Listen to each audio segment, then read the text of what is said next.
In the year 2347, humanity had finally reached the stars, not as conquerors but as students.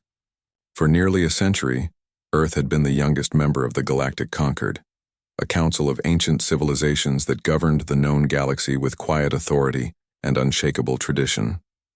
The conquered worlds had mastered faster than light travel millennia before humans lit their first campfire. They spoke in measured tones, moved with deliberate grace, and viewed new species with a mix of curiosity and caution. Humanity, loud, fast, and full of questions, had always been the odd one out. Daniel Brooks stood alone in the center of the grand chamber, his boots clicking softly against the polished obsidian floor.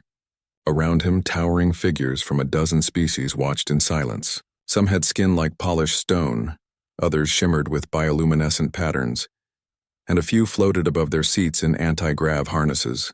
The air hummed with suppressed energy, the kind that came before a storm. Daniel wore a simple gray suit, no armor, no insignia, just the clothes of a man who believed words still mattered. He had come to plead Earth's case one last time. For months, Earth had requested access to the Concord's shared warp core schematics. Human engineers had pushed their own drives to the limit, but without deeper knowledge of quantum stabilization fields, their ships risked catastrophic failure on long jumps. The request wasn't for weapons or power, it was for safety, for survival. Yet the Council had delayed, debated, and finally dismissed it as premature. Now Daniel spoke clearly, his voice steady despite the weight pressing on his chest. He reminded them of Earth's contributions, the medical drones that saved thousands during the Xylos plague, the asteroid deflection protocols that protected 3 conquered colonies, the open-source data on climate restoration that even the desert-dwelling Krell had adopted. "We don't ask for special treatment," he said. "We ask only to stand as equals, to learn, to grow, to protect our people the way you protect yours." A ripple passed through the chamber, not agreement, discomfort. The Varelian ambassador, Kalis, rose from his high-backed chair. Tall and slender, with silver eyes that never blinked, he regarded Daniel like a scientist observing a curious insect. "Equality," Kalis said, his voice smooth as glass, "is not granted. It is earned through patience, discipline, and centuries of proven wisdom. Your species has existed in the galactic community for less than 100 of your years. You build ships before you understand the stars. You speak of peace while your borders expand. You innovate without restraint. This is not maturity. This is noise," murmurs followed. Some nodded. Others looked away. Daniel felt the truth in Kalis's words, not the insult but the fear beneath it. The conquered feared what it could not control.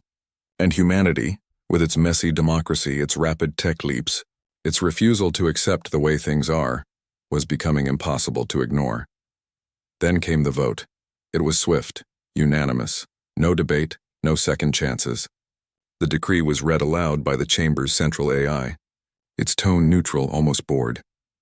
"By order of the Galactic Concord, Sol System and all its affiliated colonies are hereby severed from all diplomatic, economic, and technological ties with the member civilizations. Trade routes are closed. Data networks are restricted. No conquered vessel shall enter Terran space, and no Terran vessel shall approach conquered worlds. This exile is effective immediately, and shall remain until such time as humanity demonstrates sufficient cultural and technological restraint." Exile. The word landed like a stone in still water. Daniel didn't flinch. He simply bowed his head once, turned, and walked out. Behind him, the chamber remained silent. No one called after him. No one offered a word of regret. Back aboard the Earth delegation shuttle, Daniel stared out the viewport as the massive Concord station, shaped like a spiraling seashell, grew smaller in the distance. His aide, a young woman named Lena Ortiz, sat quietly beside him. She didn't speak. She didn't need to. They both knew what this meant.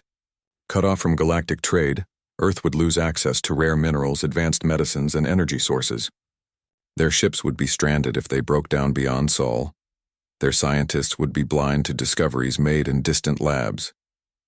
In one stroke, the Concord had turned Earth into a cosmic island. But as the shuttle entered warp and the stars stretched into lines of light, something shifted in Daniel's mind. Anger gave way to clarity. They had asked to sit at the table. They had been told they didn't belong, fine.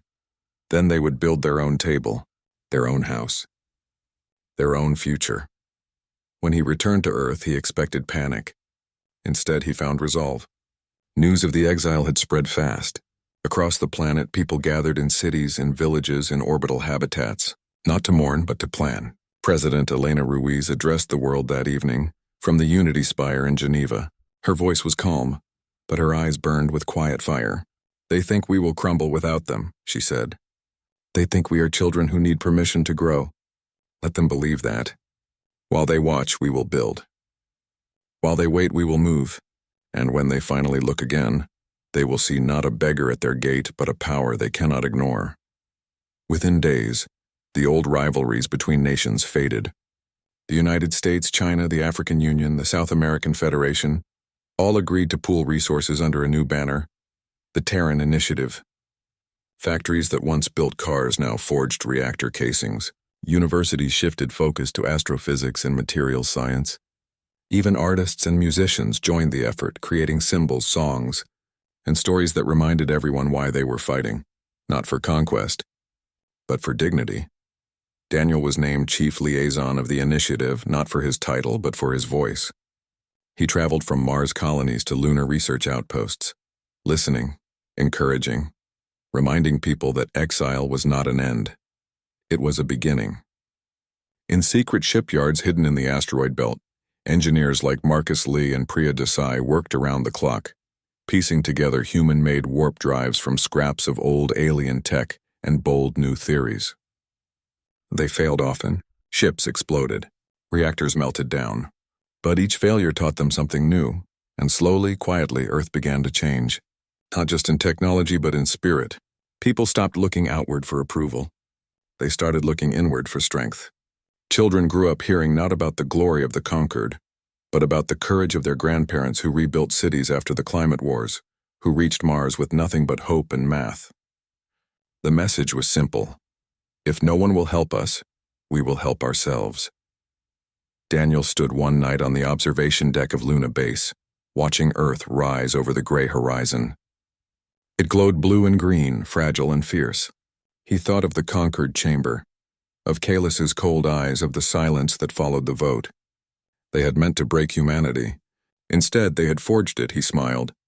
Not with arrogance, but with certainty. The galaxy had just made a mistake, and Earth would spend the rest of its days proving it. 3 years after the exile, Earth no longer waited for permission to breathe. The shock of being cast out had hardened into purpose, and that purpose moved like a current through every city, every lab, every shipyard from the Pacific Rim to the Martian highlands. President Elena Ruiz had called it the Terran Initiative, but most people just called it the work, and the work never stopped. Above the moon, in the silent dark where sunlight never dimmed, the orbital docks buzzed with life. Cranes made of carbon-forged alloy swung massive hull plates into place.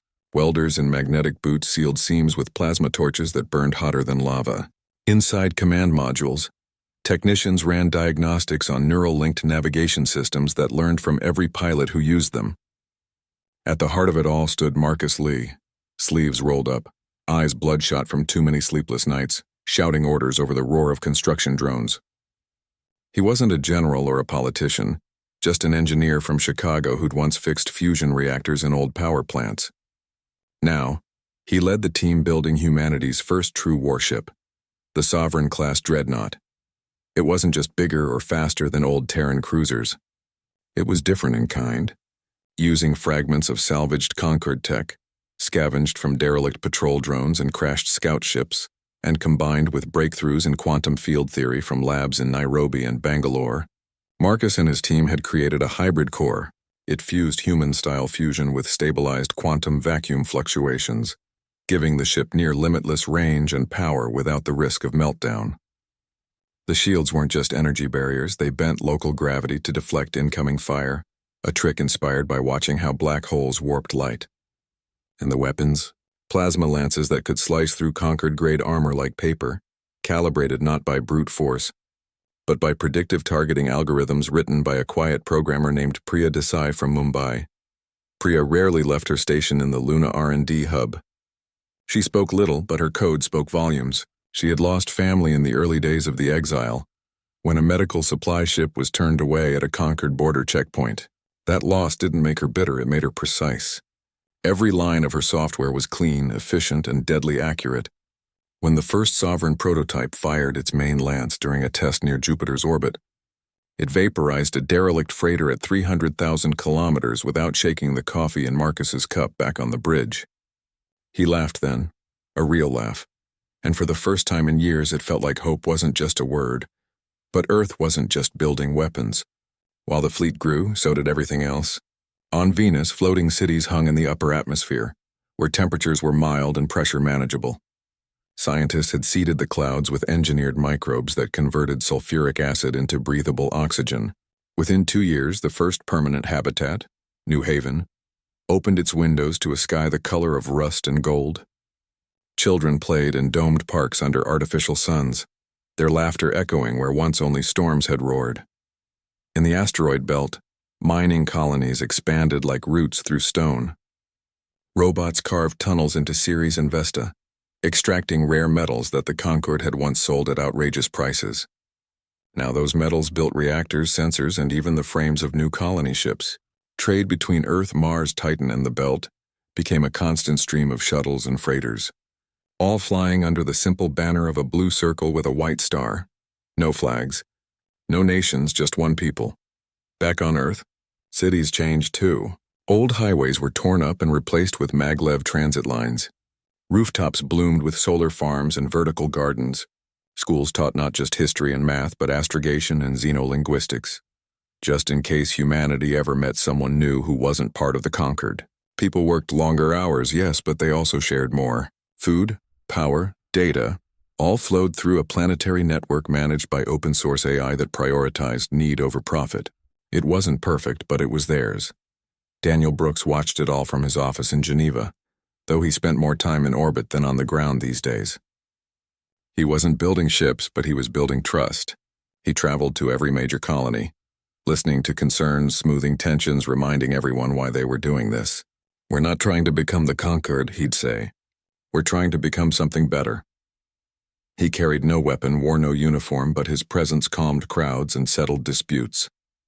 People believed him because he never promised easy victories, only honest effort. One evening, he stood with Lena Ortiz on the observation deck of the Luna shipyard, watching the third Sovereign-class vessel, named Aurora, rotate slowly in its cradle. Its hull gleamed under construction lights, smooth and sharp like a blade. "They'll notice us soon," Lena said quietly. She had taken over diplomatic outreach, sending quiet messages to neutral systems on the edge of Concorde space, offering aid, not demands. "They already have," Daniel replied. "They're just pretending not to." He was right. Scattered reports came in from fringe traders. Conquered patrols were watching Terran routes more closely. A few had even hailed Terran freighters, demanding to know their cargo. But Earth ships didn't stop. They simply powered up their new grav shields and kept flying. No threats, no shots fired, just quiet defiance. Then came the real test. A small research outpost near the Helios system sent a distress call. Their comms were jammed, their defenses down. Raiders, likely Zenthari, a nomadic swarm species the Conquered had long ignored, were boarding their station. The Concorde fleet was days away, but a Terran patrol cruiser, the Vanguard one, was only 6 hours out. Its captain, a former Coast Guard officer named Cole Hayes, didn't hesitate. He pushed his engines past safety limits and arrived just as the raiders breached the main airlock. What happened next became legend. The Vanguard didn't just fight, it protected. It used its grav shield to pin the raiders' ships in place while drones evacuated the scientists. Then with surgical precision, it disabled the raiders' engines without killing a single one. When the Conquered finally arrived, they found the station safe, the raiders disarmed, and the Terran ship already gone. The rescued scientists from 6 different Earth nations sent a single message back to Sol. "Tell them we're proud to be human." That moment changed everything. Not because of the battle, but because of the choice. Earth had power now, but it used it to save, not to dominate. Word spread faster than any warp drive. Neutral systems began asking for Terran protection. Small colonies sent requests for trade. Even a few disillusioned Conquered citizens, tired of their council's cold logic, reached out in secret. Back on Earth, no one celebrated loudly. There was no parade, no grand speech. But in workshops and labs and shipyards, people worked a little harder that night. They knew they weren't just building a fleet anymore. They were building something bigger, a promise that strength could be kind, that progress didn't have to mean pride, and that even exiles could light the way for others. And as the Aurora's engines hummed to life for its first full power test, Marcus Lee wiped grease from his hands and looked up at the stars. He didn't see enemies out there. He saw neighbors waiting to be met, friends waiting to be made, a future waiting to be built. Earth was no longer alone. It was becoming a home for itself and maybe one day for others too. The galaxy began to notice Earth not with a bang but with a whisper. At first it was just rumors. Strange ships with smooth silver hulls appearing near trade lanes the Conquered had abandoned, offering help where none was expected. Then came the stories from Helios Prime, where a Terran cruiser had saved a research station from raiders without firing a single killing shot. People talked, not in council chambers but in market stalls, in freighter canteens, in the quiet corners of neutral ports. They spoke of a new kind of power, one that didn't demand tribute, didn't enforce laws with fear, and didn't turn away those in need. The Conquered watched and grew uneasy. Their patrols doubled near the outer rim. Their diplomats sent sharp messages to fringe worlds, warning them not to fraternize with the exiles. But warnings meant little when your crops were failing and your children were sick, and a Terran freighter showed up with medicine, seeds, and engineers who asked for nothing but water and a place to rest. Earth's ships carried no weapons on these runs, just cargo holds full of aid, and crews trained in both repair and respect. Lena Ortiz led these quiet missions. She wasn't a soldier, but she carried more influence than most admirals. Her team included doctors, agronomists, and linguists. They landed on dusty worlds with cracked soil and broken generators, fixed what they could, taught what they knew, and left behind solar panels, water purifiers, and open comms channels to Earth's knowledge network. No contracts. No oaths of loyalty, just a handshake and a promise. If you need us, call. And they called. Often. One such call came from the mining colony of Helios Prime, a rocky world orbiting a dim red star, ignored by the Conquered because its minerals were low yield. But to the 3,000 humans and mixed species workers living there, it was home. When the Zinthari raiders struck again, this time with a full swarm, Helios had no defenses. Their distress signal was weak, fading in and out. The Conquered fleet was redeploying and would arrive in 3 days. By then the colony would be ash, but Earth heard. Admiral Cole Hayes, now commanding a small task force of 3 Sovereign-class ships, diverted immediately. He didn't ask for permission. He didn't warn the Conquered. He just went. The battle was short. The Zinthari ships were fast and numerous but chaotic. They relied on numbers, not tactics. The Terran fleet moved like a single mind. The Aurora projected a wide-area gravitic pulse that slowed the raiders' advance. 2 escort cruisers flanked them, using pinpoint plasma bursts to disable engines without breaching hulls. Within 20 minutes, the swarm was grounded, ships floating dead in orbit, crews stunned but alive. Then, while drones secured the perimeter, Terran medics beamed down to treat the wounded colonists. Engineers repaired the shield generators. Food and clean water were distributed before the sun even rose on Helios Prime. When the Concord finally arrived, their commander, a stern Varelian named Tarek, demanded to know by what right Earth had intervened in Conquered protected space. Cole Hayes stood on the bridge of the Aurora, calm and clear. "You didn't protect it," he said. "You left it to die." "We didn't." Tarek had no reply. He watched as Terran shuttles lifted off, carrying no loot, no prisoners, only gratitude from people who finally felt seen. Back on Earth, the event was not celebrated as a victory, but studied as a lesson. President Ruiz gathered her advisors. "We are not at war," she reminded them, "but we are no longer invisible. Every action we take now sends a message. Let it be a good one." So Earth kept helping. When a methane-breathing colony on 07 lost its atmospheric stabilizer, a Terran engineering team arrived within days.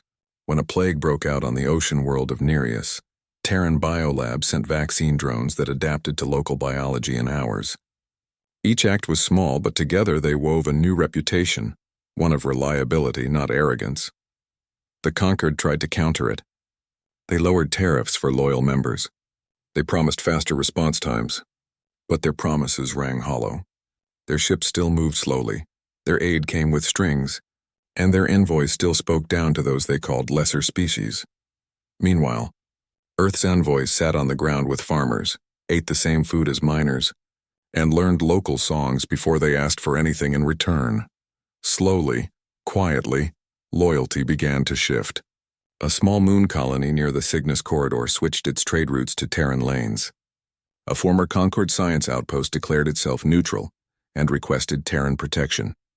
Even a few low-ranking Concord officials sent private messages asking how they might defect. Then came the real turning point.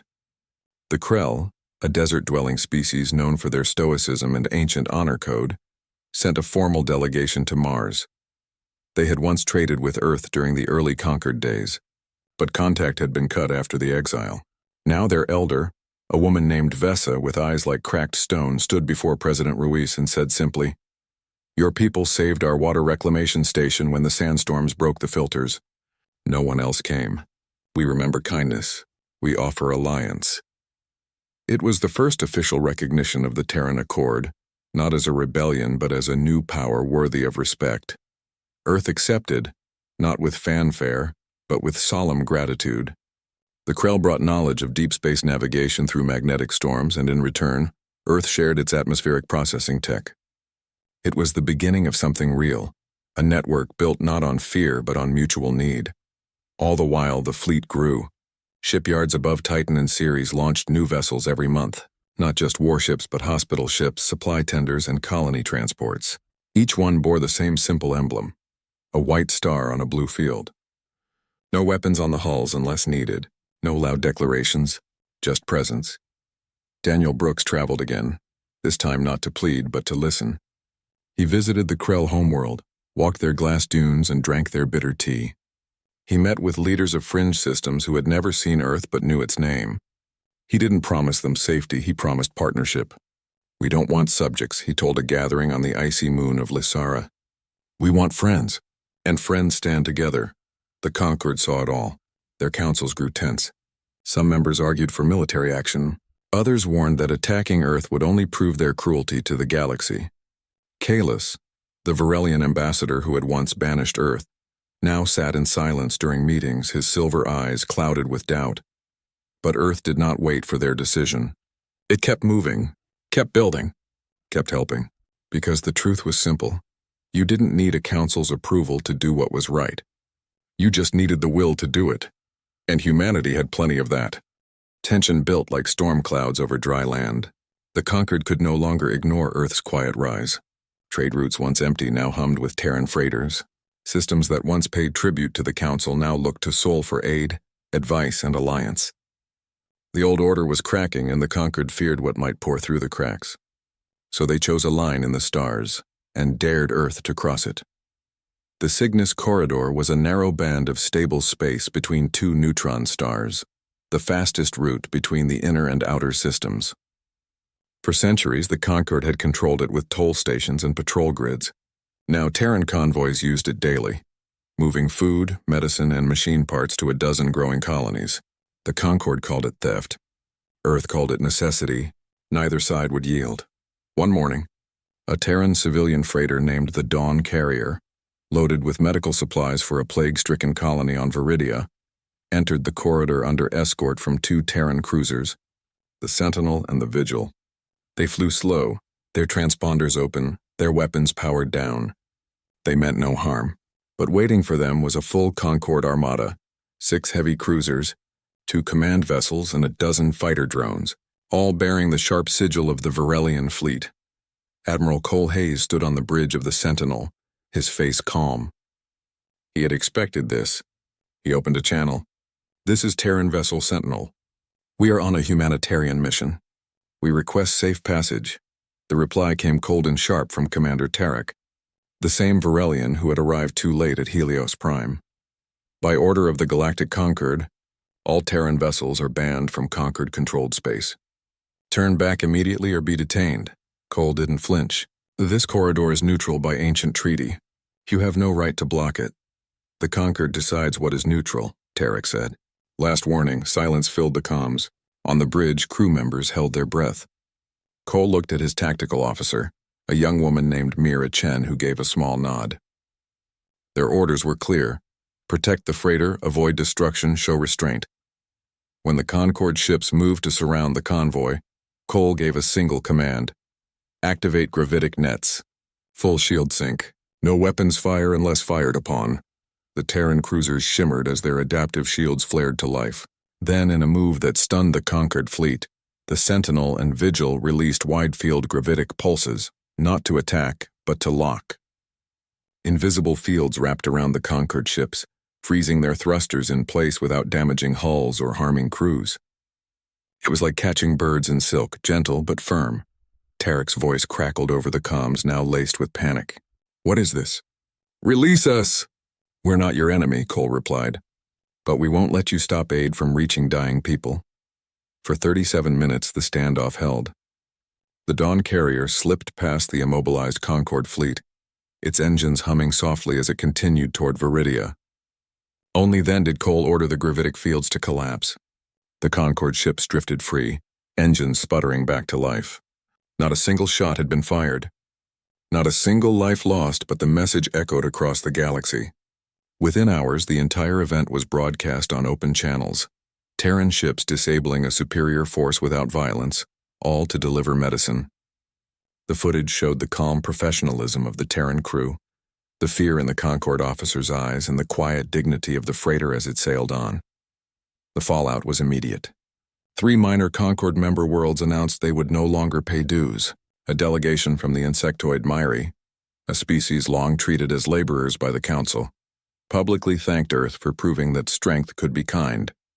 Even some Varelian citizens began questioning their leaders in public forums. Humiliated and desperate, the Concorde High Command made a grave mistake.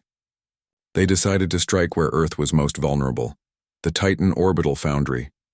Hidden in the methane clouds of Saturn's largest moon, the foundry was Earth's most advanced shipyard. It built reactor cores, shield emitters, and the neural frameworks for new Sovereign-class dreadnoughts. If destroyed, Earth's fleet expansion would halt for years. The Concorde sent a stealth strike force, 3 cloaked raiders loaded with plasma warheads under cover of a solar flare. But Earth was ready. Noah Kim, the quiet engineer who had designed the foundry's defenses, had anticipated this. He'd spent months weaving a localized time dilation field into the station's outer shell. A shield not of energy, but of warped space-time. When the Concorde raiders decloaked and fired, their missiles slowed to a crawl, frozen in midair like flies in amber. Their ships, caught in the field's edge, lost all power, their crews confused and helpless. Within minutes, Terran defense drones swarmed the raiders, latching onto their hulls and disabling weapons without breaching life support. The entire Concorde strike force was captured intact. What happened next stunned the galaxy even more than the battle. Instead of executing the crews or parading them as prisoners, Earth did something no one expected. They repaired the damaged Concorde ships, fed the captured crews, and returned them to the nearest neutral station with all their gear. Attached to each vessel was a data chip containing only 3 words. "We do not seek war, but we will not be cowed." The message spread like wildfire. Even conquered loyalists began to doubt. How could they call Earth reckless when it showed more mercy than their own council? How could they justify exile when the exiles acted with more honor than the exilers? Back on Earth, there was no celebration. President Ruiz addressed the world that night, her voice steady. "We did not choose this path," she said, "but we will walk it with open eyes and clean hands. Let them see who we are, not by our weapons, but by our choices." In the weeks that followed, defections grew. A Krell trade envoy brought 5 new systems into the Terran Accord. The Myri offered their vast tunneling drones for asteroid mining. Even a Varelian scientist, disgusted by his government's lies, smuggled out schematics of Concorde shield harmonics, information that would save thousands of Terran lives in future conflicts. Daniel Brooks stood once more on the observation deck of Luna Base, watching a new fleet form up for patrol. These weren't just ships, they were promises. Promises of protection without control, of strength without cruelty, of a future built together, not imposed from above. The Concorde was fracturing, not from bombs but from shame, and Earth, once exiled and alone, now stood not as a rebel but as a beacon.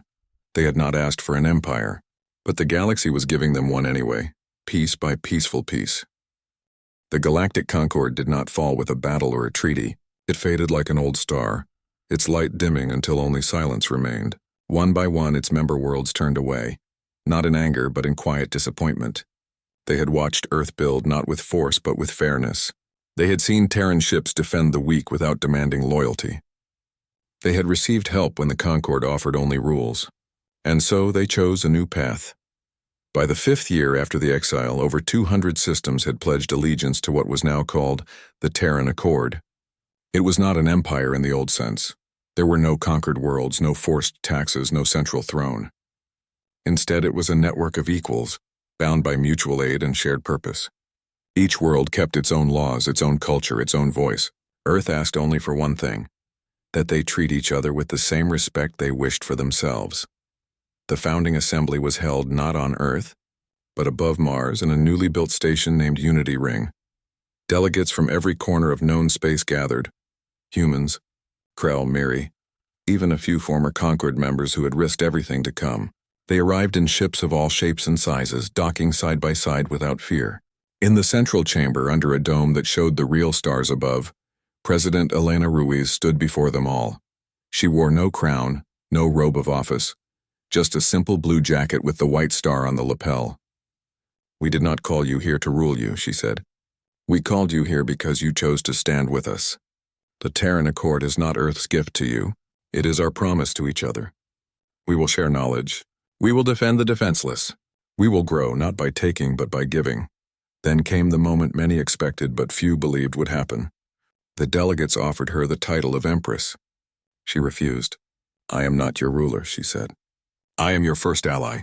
Earth is not your master. It is your first among equals." A murmur of respect rippled through the chamber. Not awe, agreement. This was not the birth of a new empire built on conquest, but the rise of a community built on trust. Outside the station, the fleet waited, not to intimidate but to honor. Over 300 ships, Terran dreadnoughts, Krell sandcutters, Miri tunnel haulers, and dozens of civilian vessels from newly joined worlds formed a silent ring around Unity Ring. Their lights blinked in unison, a signal not of power but of unity. Daniel Brooks watched from the observation lounge, standing beside Lena Ortiz and Admiral Cole Hayes. He thought of the grand chamber where he had once stood alone, begging for scraps of respect. Now he stood among friends from 100 worlds, not as a petitioner, but as a partner. He said nothing. He didn't need to. The real work began that day. Engineers from Earth and the Krell started designing the first joint Stargate, a massive ring of stabilized spacetime that would link distant systems without the need for long warp jumps. Doctors from Nereus and Viridia shared plague cures and genetic therapies. Farmers from Mars and the methane plains of Zera 7 exchanged crop strains that could grow in harsh soils. Knowledge flowed freely like water after a long drought. And the fleet? It changed too. No longer just Terran, it became the Accord Defense Force. Crews were mixed. Human pilots flew with Miri navigators. Krell engineers worked beside Venus-born technicians. Their mission was simple: protect the network, respond to distress calls, and never strike first. They patrolled not as enforcers, but as guardians. One evening, Daniel visited the flagship Aurora, now the command vessel of the entire fleet. He walked its corridors, seeing faces of many species working side by side. In the main hangar, children from 3 different worlds played a game using floating drones, laughing as they dodged simulated asteroids. It was a small thing, but it meant everything. Later, he stood on the observation deck with Cole Hayes. Below them, the red curve of Mars glowed in the sunlight. Beyond it, the stars stretched endlessly. "They thought exile would break us," Daniel said softly. Cole nodded. "Instead, it taught us who we really are." Back on Earth, life continued, not in fear but in peace.